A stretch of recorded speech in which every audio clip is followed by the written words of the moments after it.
esse Conselho das Índias era uma forma de ter uma administração forte, centralizada, para que pudesse administrar toda a colônia.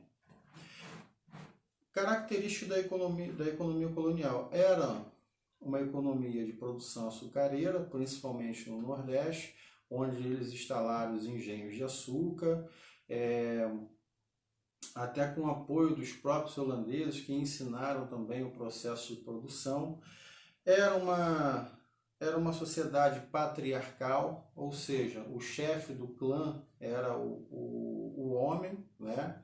Mas não apenas chefe da família, ele era proprietário de terras, de escravos, ele era o dono da produção, toda a produção açucareira.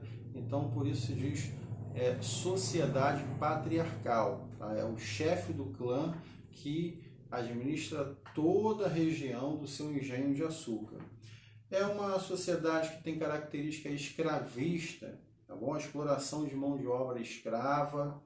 A principal característica é o que não excluía também a presença de trabalhadores livres. Uma outra característica, uma sociedade escravocrata. O poder da elite estava centrado na posse do escravo, ou seja, o escravo pertencia ao membro da elite, ele pertencia ao aristocrata, ao dono da terra. O escravo ele era tratado como uma mera propriedade que poderia ser comprada, poderia ser vendida, tá? Como se não fosse um ser humano. É importante falar disso porque a igreja, os jesuítas, eles até intercederam, pediram que os escravos não fossem escravizados, né? Mas em relação ao africano, eles simplesmente viraram as costas e até usavam também os africanos nas suas propriedades para realizar as suas atividades, seus trabalhos, tá? Uma outra característica é a sociedade colonial, ela é miscigenada, ela tem a presença ela tem uma mistura de raças entre europeus, índios e escravos, tem a presença do mulato, que é a mistura do negro com o europeu.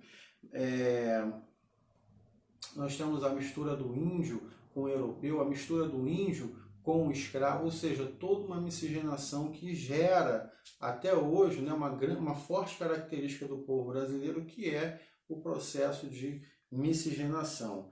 E a unidade produtora, que também era uma forte característica. A unidade produtora era o complexo produtivo, onde se produzia tudo, né? Ali você tinha o canavial, você se extraía a cana, fazia toda a produção do açúcar, e dali também pegava o açúcar, né? Que muitas vezes não era refinado no engenho, ele ia para a Europa e era refinado lá. Quem fazia até esse trabalho também de refino eram os holandeses, né? Até o momento em que eles deixaram de ser parceiros comerciais de Portugal.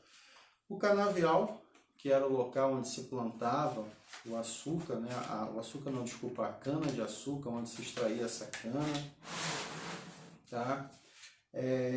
A casa grande, que era a residência do senhor, ali ele morava com a sua família, ali ele tinha escravos realizando atividades domésticas para ele, como cuidar dos seus filhos, preparar alimento, preparar a higienização da sua casa, lavando roupa. Era a grande casa que geralmente ficava no centro da sua propriedade.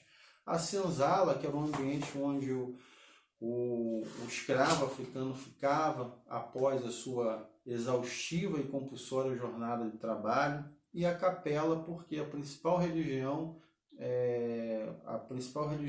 era a religião católica, tá, gente? A principal religião é importante falar isso, que por isso que em todo lugar havia uma capela, tá? E o engenho, que era instalações destinadas à feitura do açúcar, aonde se moía esse açúcar, em que a cana era moída para a extração do caldo. Havia também fornalhas em que o caldo era fervido e purificado em tachos de cobre, tá? E a casa de purgar, na qual o açúcar era branqueado. Os galpões, nos quais os blocos de açúcar eram quebrados em várias partes e reduzido a pó.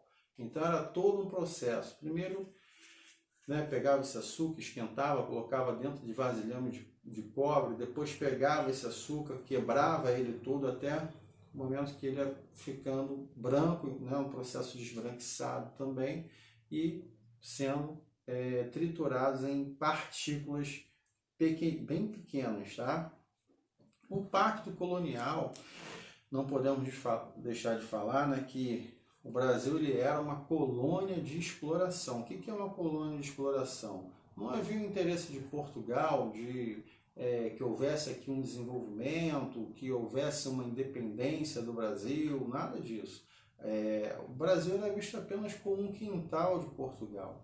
E tudo aquilo que os colonos precisassem de ferramentas, utensílios para trabalho, teria que ser comprado de Portugal. E toda a produção da colônia era voltada para Portugal. O Brasil não tinha autonomia, até porque não era independente, era uma colônia, de fazer comércio com uma outra nação. Uma situação parecida foi a situação das 13 colônias do leste, onde hoje é os Estados Unidos, que também foram colônias, né? Colônias da Inglaterra, e estavam na mesma situação. Então nós tínhamos esse esquema, né, onde a colônia enviava metais preciosos, especiarias, drogas do sertão, tudo ia para Portugal e Portugal usufruía dessa riqueza comercialmente.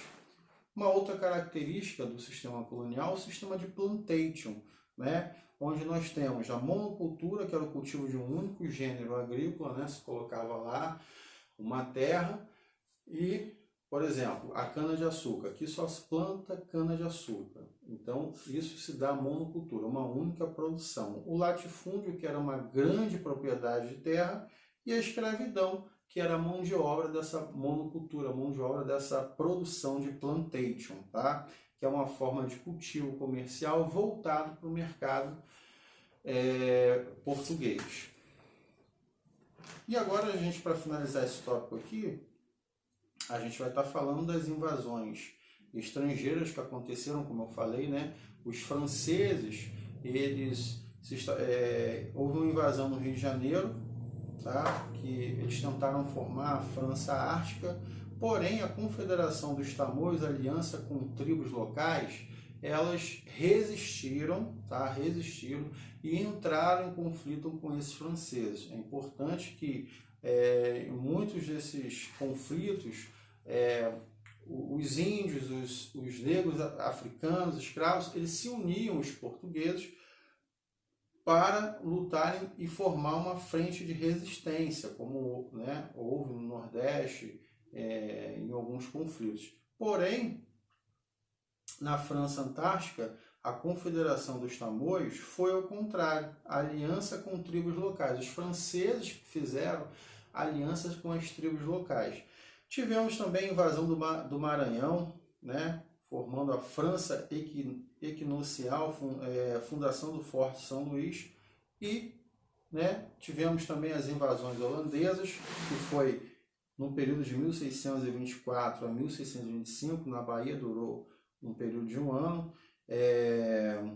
onde o bispo Dom Marcos III, juntamente com pessoas humildes da região, eles expulsaram os holandeses dessa região. Então os holandeses não conseguiram se fixar, a princípio, nesse momento, na região da Bahia. Depois os holandeses, em 1630, né, até 1654, eles se estabeleceram na região de Pernambuco, né?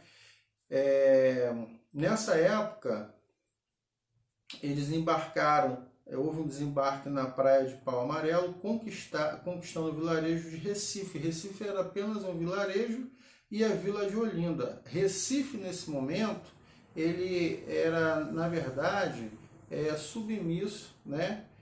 Nesse contexto, estava submetido politicamente a Olinda. Então, Recife, né, foi o período também em que a Holanda, né, enviou para cá o Maurício de Nassau, né, que era conhecido como Mauritius van Nassau, ou seja, Maurício de Nassau, que foi enviado para cá com o objetivo de estabelecer algumas